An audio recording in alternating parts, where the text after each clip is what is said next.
So meron pala ditong ano, fish scale. Ito yung isa sa mga paborito ko talaga na ini-entry dito. Grabe, ang ganda nito. Fish scale, no? Yes. Yan, fish. Sino may-ari dito? Si Pastor Jun, no? Jun Remarca. So tingnan natin yung highlights ito mga idol ha. Yan nyo. Ang liit nito. Ito lang siya kaliit oh. Yan oh. Parang mas malaki pa yung thumb ko. Grabe. So tingnan natin yung highlights. Let's go. Yan.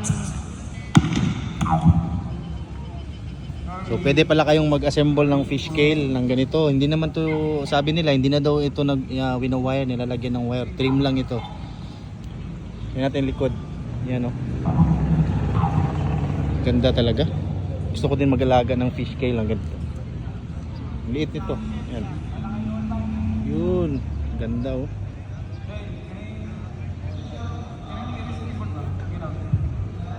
So congrats sa may-ari. Ganda nito.